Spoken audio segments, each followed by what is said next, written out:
Hey YouTube, I'm back. Still no one steeped in sin. We gotta get that one steeped in sin. We're opening box number 3 now. So far, in terms of my Neo Nectar, I pulled everything that I need. In terms of what I remember, I've already pulled my Arbro stuff. So I got Arbro Stride, I got Imatar, 2 of her, 2 of him. Everything's good. Too many Royal Paladin pulls, though. And still no Dark Regulars. The first pack, a holo. Rampage Shade for Night Rose. Night Rose, I completely forgot about Night Rose's Critical Trigger. Hasn't ever came out yet. I keep thinking that card already existed. So that's a new one. That means that this box will probably have 5 completely different double Rs than the other 2 boxes, since those are identical to each other.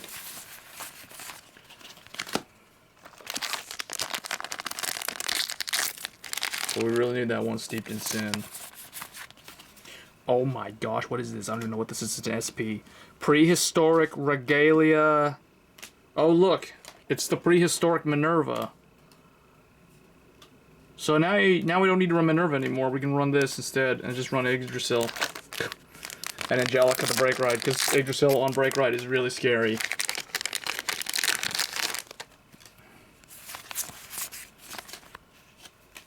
That's a new one. That's probably just a triple R upgraded as SP. Watch that take my Amnesty Messiah spot. Made in, or no, this is the Bloom, this is the other Bloom. I might actually be running 3 of these. I'm gonna try to incorporate more Bloom units. And another Tempest Calling Pirate King Gauche. So that's good, because now he's actually usable properly. To some extent. But I think this is one that you want to run at least 3 of. So that's triple R. So far we've got double R, we got SV, we got triple R.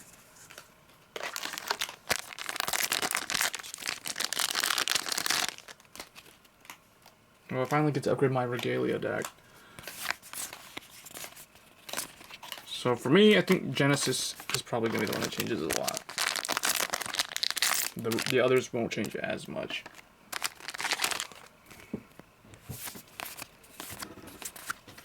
Whoa, this is a new one. Golden Dragon, Glorious Reigning Dragon. He requires a Persona flip of himself, though, and he's a new Gold Paladin with Unite. He looks like a upgraded version of the Spearcross. Not the whatever one was the one that they had the flip up originally. Okay, so this box is unique. It's definitely different from the other 2. Significantly different.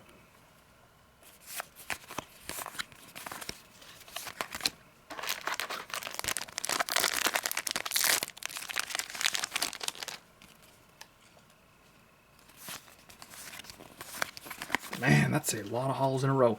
Succubus of Avarice. For the first time, we finally get one of the most anticipated Sentinels. This is probably the most anticipated Sentinel in the entire set, because it's the Dark Regular one that has Darkness.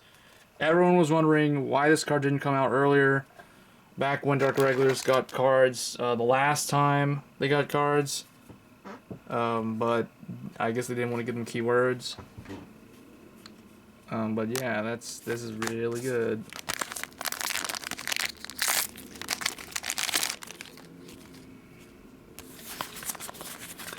Whoa, and wow, this is like all holos after one another. Blazing Sword Fide.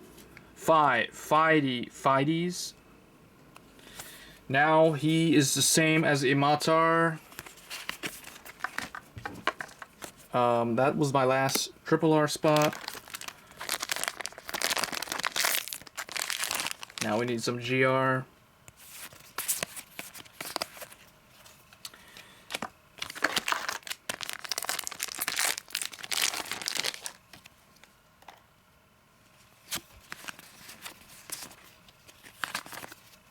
The cool dude, Supreme Soldier.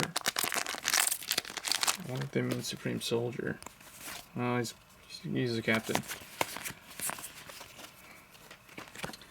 This guy, the Knight of Persistence.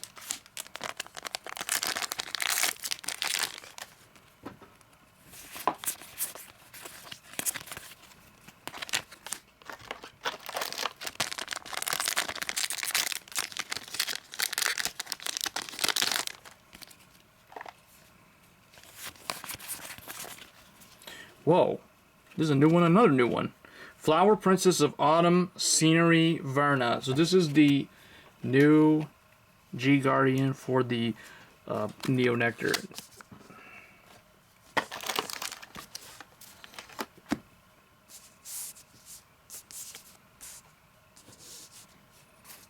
Let me put these over here.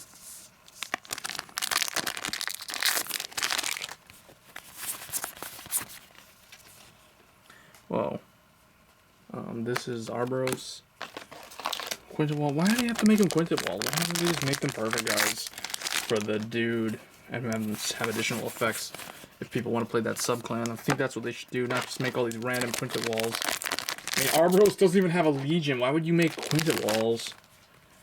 The only type of decks that I could justify Quintawalls in, with a few exceptions, one being Reiji, Blade Wings. The only other exception is like Legion builds, because Legion sends stuff back, so you can mill all your 10k shields and then throw them all back.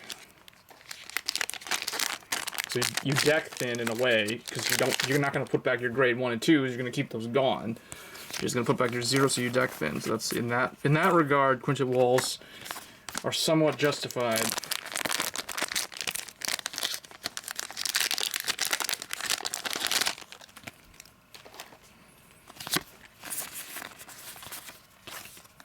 But you can't really run Quintawalls with a lot of certain builds now because of all the power creep. Like, you can't run Quintawalls with draw triggers in the deck because the deck would have very low shield otherwise.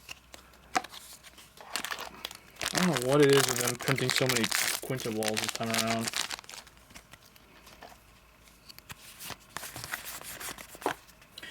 Oh wow, another Genesis G-Guardian. I mean, the thing is, it's like, yeah, it's good. Now I have, what, 3 of these? But the problem is, like, the first one that they got in Fighters Collection was already really good to begin with. So it's like, I don't really need more than 2 of those. And another Genesis Regalia Grade 3. This is the 3rd one. Now I kind of want to pull the 4th one in the last box. So Genesis is completely dominating.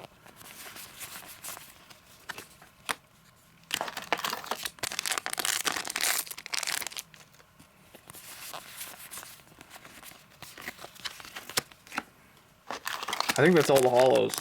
That should be everything, because that's all 3 triple Rs. And I got an SP on top of that. So that means there might not be any Amnesty Messiah in here.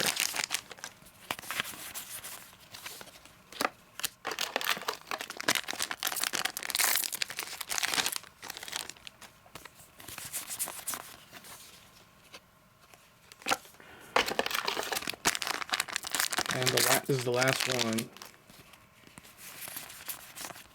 Yeah, and it's this guy, Kajol. I think I only have 2 of him. This is the 2nd one. I don't remember pulling him in the other box, the 2nd box. So anyway, guys, that was the 3rd box. So now, this is what I pulled. So we got the Regalia, this thing. Let me know in comments if this is really good, if it's worth. Like, would you run this with CEO Yggdrasil? So 4 Yggdrasil for this. Or would you run this with Angelica, use this with a Break Ride, or you would run this with Minerva, or what sort of combination of grade 3 lineup for Regalia do you think is the best one? So anyway, that's that one. Then we got the Genesis G-Guardian, the Neo Nectar one. I'm really glad I pulled this one actually. The Dark Irregulars, Sentinel, and the Grand Blue Critical. And then for the triple Rs, we got another Fides,